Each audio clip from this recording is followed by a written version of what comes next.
athletes speaking up, entertainers speaking up, like we're trying to do with More Than a Vote. You said something I thought was so key because covering sports for so long, I know that it's tough for black players specifically in Major League Baseball to talk about how they feel. Adam Jones did it in a very eloquent way early on, but there are very few that are vocal. You said you all were afraid. Why use that word and why were you afraid? You was afraid because in 2019 there were 68 of us total, and there are 38 teams. There's 25-man roster on each team. There's a 40-man roster, which is on each team as well. And there aren't many of us. So we're outnumbered in that sense, but not always in a negative way when it comes to our teammates and our clubhouses. But to get to this point, you have to move a certain way. You got to be careful what you say. You can't ruffle feathers. You can't come off in any way. Much like other black entertainers, much like yourself, probably having to live through life every day. But to get to the highest level, you got to button up. You got to be seen and not heard. So baseball is, like I said, it was time for us to try and speak up and make a difference and show it's okay to do so because we can't be quiet any longer. That is a button up, be quiet, be seen but not heard. That is a an expression that a lot of black folks can relate to in whatever aspect of professionalism that they experience, especially if they don't work for themselves. They just feel that. That is also a socialization that we have as black folks, well, especially like you said, if you want to get to the higher level.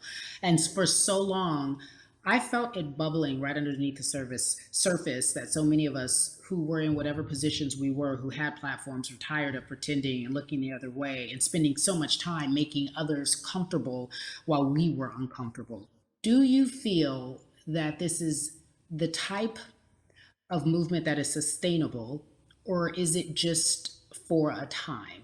No, it takes everyone joining in on the conversation. And right now, I feel like more than ever, there is little things as possible to distract from bigger issues. And we saw on draft day, we saw our president Theo Epstein holding up the sign saying Black Lives Matter and wanting to Yeah, include the rest of yeah. MLB in that. But now we're having those conversations as well. So I definitely think this is sustainable. And it's not always just going to be the popular thing to do. This is something that people want to get right because they know we care.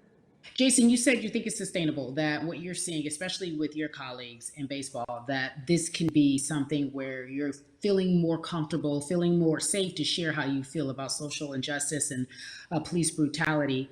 What are you doing right now in this moment with your platform to help change how we look at voting and how to educate the culture and the community about voting?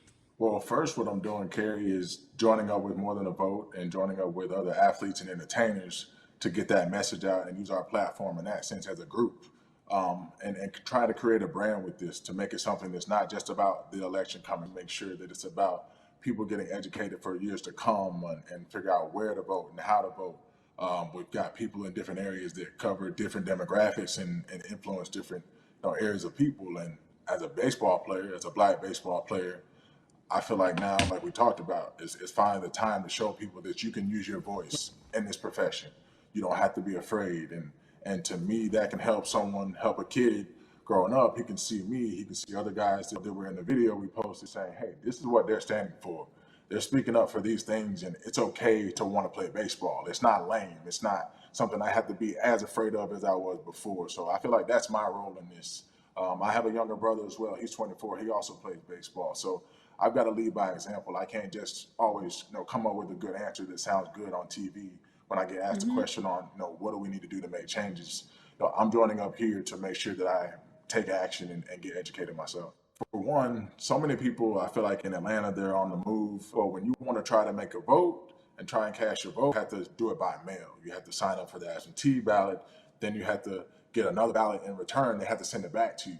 Well, for me personally, they didn't send that back until it was too late, right? We didn't get it in the Mm. mail to the address that's an Atlanta address at my parents' house. We didn't get that in the mail until it was too late. And then from other friends and family that are still in Georgia right now, I just hear about them being held in lines too long and trying to get off work. And we know how it is for any family, but let alone a black family in the city or in the Yeah. suburbs trying to take care of their family and trying to provide for them. You try to get off work, and then you're like, wait a minute. You start looking at the clock. It's like, oh, this is not going to happen today, right? And so I saw, Mayor Keisha Bottoms, reach out via social media to people and say, hey, I'm going to address these issues right now. I need y'all to stay in line to cast your votes. Keep hanging in there. So to me in Georgia, that's what that looks like. Well, it's interesting that you even bring that up because there have been all these images, specifically from Georgia, because that's such a battleground, where you see people, especially when it came to the primaries, doing whatever it takes. And this is real life voter suppression that you're talking about. It's been happening for decades. It's not fake. What you're saying, these examples of sending you your ballot too late after the fact or shutting down the polls at 6 o'clock while people still are in line, that's a real life issue. There needs to be some type of change. And I think that what we're doing right now is fair. But the idea of voter suppression, do you think that that is well known, especially with folks, within the generation, your generation? I think it's known in our communities, right? I don't think it's spoke on enough. I don't think there's been enough light drawn to it. Bring it to light. Let people hear about it. Let people learn about what that looks like, and get more people to say, okay, look, like this is going to happen. We have to expect this, and we can no longer make the excuse. We can't say they didn't warn us. Jason, everybody knows, or it feels as if everyone knows, that the time is now. America's paying attention to us. We have their eyes, we have their ears. If you look toward the future, what are you most excited about in terms of seeing a change? I'm excited about how fast the word is traveling.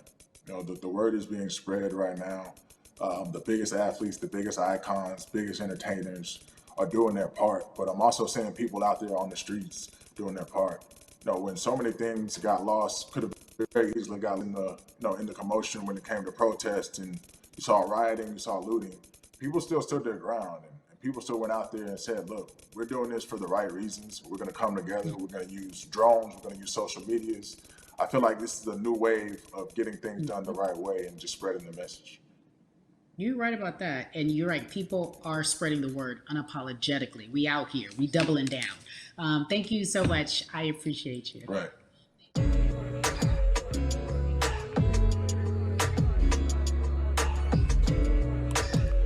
Yeah, la la. Hey, everybody. I am so excited to welcome a friend, a brother, family member, if you will, former colleague, NBA great, sports analyst, philanthropist. He does it all. And he's here to give us his time and his platform to talk about something that is so important, and that is voting. Everybody, welcome Jalen Rose to We the People. Talk to me about how important it is for the people who know you and love you and look up to you. Why is it so important that you use your platform to talk about voting? Initially, we have to get past the stigma of the mental systemic racism that comes with the presidential race, governors, mayors, senators, judges. We've been conditioned to believe that our vote does not matter. So usually when we looked up at all of those races and people that were running, not only did they not look like us, we didn't believe they were there to represent our best interest. So therefore, as a collective, we didn't mobilize until Barack Obama, and we felt a sense of hope that finally our country is going to do something that we felt would never happen in our lifetime. And I remember being at the inauguration in 2008. I made sure I was there. And we voted. In 2016, we didn't vote, Carrie. We didn't vote. And so many people try to make this political. This is not political. Me telling somebody to vote is like telling somebody to pay taxes. So that's one, getting over the stigma of nobody is going to represent our best interest. And then number two, the reality is that the person that gets the most votes doesn't necessarily win the presidency. That's uncomfortable right there, because that's actually what took place in 2016. The Electoral College chose the president. And if you put all of their pictures up, I'm pretty sure they look a lot more like each other than they look like you and I. How about that? And then the third thing, especially in urban environments, oh man, they create barriers for us, Carrie. It's like you got to jump over the fence, you got to run past the dog, you got to jump on the hood of the car. The lines is 5 hours long. You get up to the poll and they don't work. Elderly people working in the city, while they got the young people who understand technology working in the suburbs. Like, these are all systematic things that try to discourage us from voting. And then finally, we don't have a day off to vote. We need to work. So we don't get a day off. It's going to be a full day, and I got to work to pay my bills. So you know what I'm going to do? I'm going to mail in vote. And you know what you want people to realize, that that counts too. So your vote will be counted if you're able to mail it in. So those are a few things that I hope that we can do and mobilize. And shout to LeBron and his team. Shout to you and everybody involved. We will make a difference. Well, let's talk about more than a vote. There is a Black collective of athletes, of artists coming together and saying voter suppression is a real deal, especially in the Black community. When you just talked about, I got to work, so I can't go vote. And then when we do get in the booth, just in case we don't have to work, do we know who we're voting for? Not only do we have to vote, we got to be educated. And it's not always even about the man who's in office or the woman who's in office for president. It's about your local elections. It's about the people who are your DAs, your state DAs, like the people who actually make change in your community, who will change police brutality, who will make sure that your community is taken care of, who will defund police and hope that they can help you in stopping police brutality. So talk to me about why you decided to be a part of More Than a Vote and what it actually means. Well, it means a lot to be involved with such an impressive collective, as you mentioned. And I said this multiple times, and I know it can be uncomfortable when I say it, but a lot of times we have to get to the root of the issue before we find a solution. And the quote was, I wish America loved Black people as much as it loves Black culture. And this collective, by the way, represents in a lot of ways what's encouraging, but also sometimes disappointing about our role as Black people in America. Because we were brought here as labor and to entertain. And we use those vehicles to get paid and move to the suburbs and be the idols of white kids. And so now that we have this collective, I would say sports and entertainment represent the most powerful group of Black men in the United States. I'm talking about money, power, celebrity, the ability to mobilize, community involvement, their leadership, their intellect. And so to have all of us pull it in the same direction at the same time for anything that we're passionate about is going to be a difference maker, but it's definitely going to be a difference maker in the 2020 vote, because we're going to make sure we inform everybody that they can let their voice be heard, and failure is not an option. Jalen, what does voter suppression look like to you? A perfect example took place recently, Carrie, in Kentucky. It was 6 p.m. at night, and so many people were standing in line enthusiastic to vote. And you know what they did? Locked the doors. And you know what the people did? They continued to bang on the doors, continued to bang on the windows. They continued to let it be known they were not going to leave the premises until they got a chance to vote. And you know what ended up happening? They opened those doors and allowed those people to vote. So do not be discouraged. These barriers show you that it matters, and we're here to help you break through them. The same thing with our platforms and voices, Carrie, because you know what's going to happen. At some point, Breonna Taylor is not going to be trending anymore. People are not going to be protesting anymore.